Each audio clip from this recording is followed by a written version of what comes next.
A possible solution or a step towards progress in achieving the Sustainable Development Goals, as well as disaster risk reduction, response, and resiliency, would be for NGOs, civil society, from the tiniest grassroots organization to the biggest players, to come together more meaningfully in ways where they can collaborate, coordinate, and communicate with one another. And so networks of civil society organizations serve a vital role for helping make that happen. We talk a lot about the interlinkages across the SDGs, and yet we work in silos. We look a lot in disaster risk reduction at the complexity of issues and the way they are tied together, and yet we work in silos. So it is through networks that we can bridge those gaps. It is through networks that we can see beyond our scope and our vision and understand a broader picture and come up with a better answer. And we need to be able to reach out to one another and in order to address these issues. You cannot solve complex issues with overly simplified answers. And so it means coming together for a greater purpose, setting aside power and ego and returning to what brought us here in the first place. Partnerships. Partnerships, partnerships, partnerships. I think we all work, one thing about civil society is we have expert knowledge, we have specialist knowledge, we know the corners of the ends of the world, but I think most of the time we work in silos. We work separately, and I think if civil society can work closer together, then we have a better chance of helping to deliver on the promise of the SDGs, which is to leave no one behind.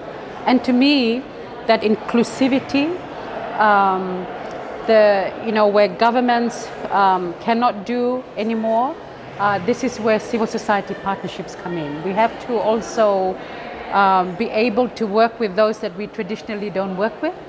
And in terms of policy coherence, I think we are challenged to reach out beyond our own comfort zone.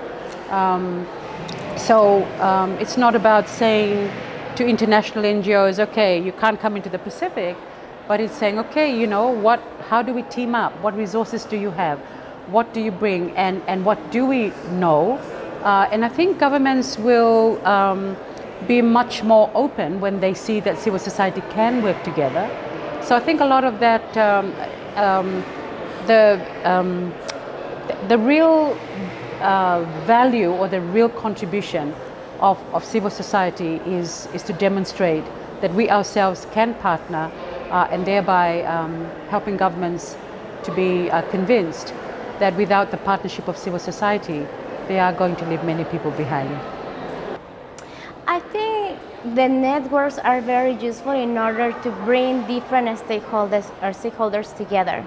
Because I think when you have in a certain context only one organization that doesn't have the backup of a network that can provide not only input but also connect these local organizations with other actors, it's very hard sometimes to have an influence on building coherence between what is going on at the local level with the policy making process.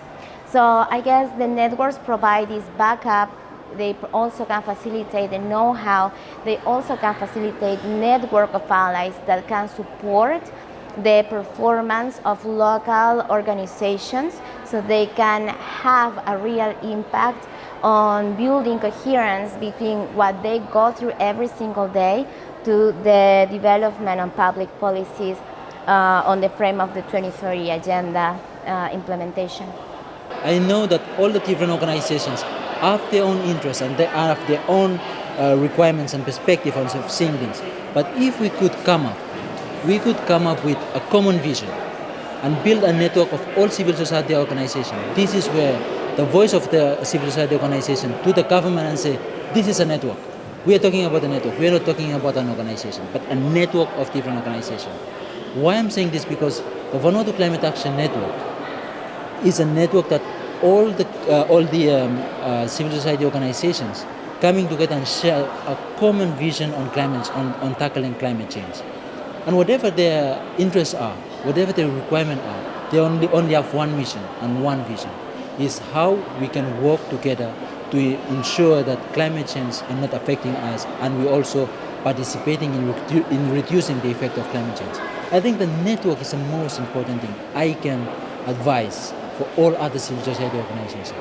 Build a network, give away our differences, and build a common vision missions that we can work together with. And I think from this perspective and from this way, all our government will allow and give us the space to see it like that. An example from Vanuatu, we have this national advisory board where we sit in there because of that network.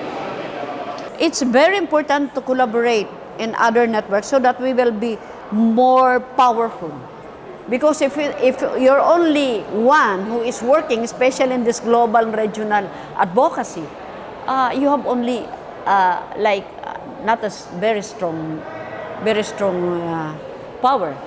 While as well, if you have a big network, that's why we are in every, like in UNHCR, we have community practitioners platform, which we have a different stakeholders that work together for disaster risk reductions, and the grassroots have mechanisms. And then if we have also like different networks where we are in, and I observed that it can help a lot on our campaign and advocacy for where our grassroots communities can benefit. Les raisons et les avantages de travailler en réseau sont multiples. D'abord, nous apprenons des uns et des autres, parce que ce que nous avons essayé de faire en réseautage, surtout en menant ce projet de vue de front, le Tchad a appris du Mali, le Mali a appris du Sénégal. Entre nous, on a échangé nos difficultés, nos points forts. Nous avons eu des problèmes que l'un a contournés, que l'autre n'a pas pu contourner. Donc, sur le point de vue co-apprentissage, c'est déjà quelque chose de grand.